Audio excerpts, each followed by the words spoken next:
মছজিদত সন্দেহজনক লোকক আশ্ৰয় দিয়াৰ অভিযোগ।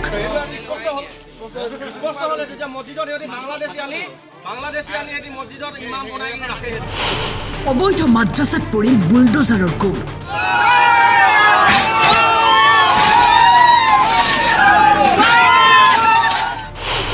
ভাঙি দিয়া হ'ল মাদ্ৰাছা মছজিদৰ সীমাৰ দেৱাল।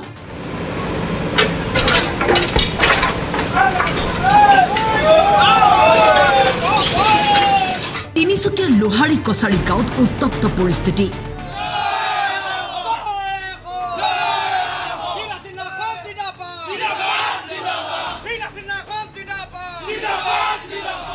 উচ্ছেদ কৰা হ'ল এখন মাদ্ৰাছা।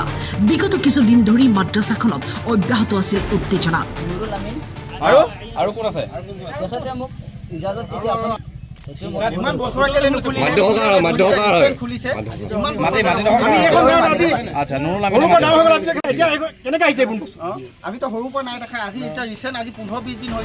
বীৰলাচিত সেনাৰ লগতে স্থানীয় লোকসকল উক্ত স্থানত উপস্থিত হোৱাৰ পূৰ্বেই পলায়ন কৰে ইমামজনে।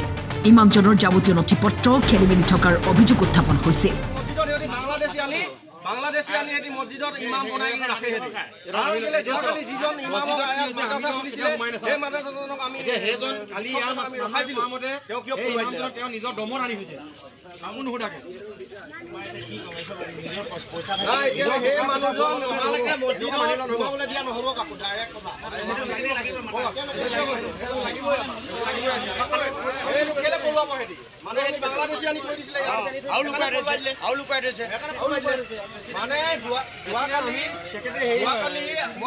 সংবাদ মাধ্যমক জনাব বিচাৰিছো, যোৱাকালি যিজন ইমামৰ নেতৃত্বত মাদ্ৰাছা চলাই আছিলে, তেওঁলোকে মাদ্ৰাছা শিক্ষা দি আছিলে, সেই ইমামজনৰ নথি আমি কিছু খেলি মেলি পাইছিলো।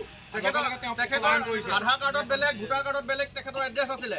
গতিকে আমি তেখেতক সঠিক প্ৰুফ দিবৰ কাৰণে আমি অনুৰোধ জনাইছিলোঁ। তেখেতে এদিন সময় লৈছিলে যে অহা কাইলৈ আমি আপোনালোকৰ ওচৰত দিম, কিন্তু আজি আমি দেখিছোঁ মছজিদ কমিটিৰ প্ৰেচিডেণ্ট নুৰুল আমিন তেখেতক ৰাতিয়ে পলুৱাই দিলে। ঘটনাস্থলীত তিনিচুকীয়া আৰক্ষীয়ে উপস্থিত হৈ নিয়ন্ত্ৰণ কৰে পৰিস্থিতি, আৰু এফালে ভাঙি দিয়া হ'ল মাদ্ৰাছা মছজিদৰ সীমাৰ দেৱাল। নুৰুল আমিন আমাৰ এই অঞ্চলৰ এজন বিখ্যাত ঠিকাদাৰ, আপোনালোকে হয়তো ৰাইজে চিনি পাব, আমাৰ তিনিচুকীয়াবাসী ৰাইজে চিনি পাব। তেখেতৰ নেতৃত্বত এখন মাদ্ৰাছা ইয়াত গঢ় লৈ উঠিছে। হয়, এই নুৰুল আমিন যিজন ঠিকাদাৰ, তেখেতৰ এই মাটিত তেখেতৰ টকা পইচাৰ বলত এই অসম আমাৰ খিলঞ্জীয়া মানুহৰ পৰা মাটি বাৰী কিনি অবৈধভাৱে মাটি বাৰী, তেওঁ অবৈধ নহ'ব পাৰে, যেতিয়া আমাৰ হিন্দু মুছলমান খোলা আছিলে মাটি কিনিব পাৰে, তেনেকুৱা দিনতে তেওঁলোকে মাটি বাৰী কিনি ৰাখিছিলে এইবিলাক। আৰু এইবিলাক মাটি বাৰী কিনি হিন্দু মানুহে মাতি আছিলে, এইবিলাক মাটি বাৰী কিনি তেওঁ আজি ইয়াত মাদ্ৰাছা খুলিছে। তেওঁলোকৰ মছজিদৰ ইমামক হতুৱাই তেওঁলোকে ইয়াত মাদ্ৰাছা শিক্ষা দিছে কণ কণ ল'ৰা ছোৱালী। গতিকে আমাৰ ৰাইজৰ অভিযোগ আছিলে, ৰাইজে আমাৰ গাঁৱৰ ৰাইজে সকলোৱে আমাক অভিযোগ দিছিলে। গতিকে আমি আহি ইয়াত যেতিয়া আমি অনুসন্ধান কৰোঁ, আমি দেখোঁ যে হয়, এইটো সঁচাকৈ তেওঁলোকে মাদ্ৰাছা শিক্ষা দি আছে।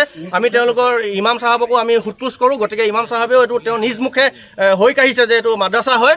গতিকে এই বস্তুবিলাক সম্পূৰ্ণ বন্ধ হ'ব লাগে, কাৰণ কেলৈ এইটো আমি কোৱা কথা নহয়, এইটো চৰকাৰৰ কোৱা কথা।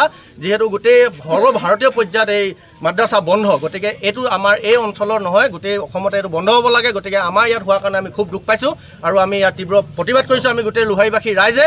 গতিকে এই মাদ্ৰাছা অতি সোনকালে তেওঁলোকে ইয়াৰ পৰা উচ্ছেদ কৰিব লাগে, তেওঁলোকে উৎখাত কৰিব লাগে। আমি তেওঁলোকক বিনম্ৰতাৰে আমি অনুৰোধ জনালোঁ। আজি আমি সকলোৱে আহি আমি ভাল হিচাপত বিনম্ৰতাৰে আমি তেওঁলোকক অনুৰোধ জনালোঁ। ডুমডুমাৰ পৰা জয়ন্ত মৰাণৰ ৰিপৰ্ট, টাইম 8।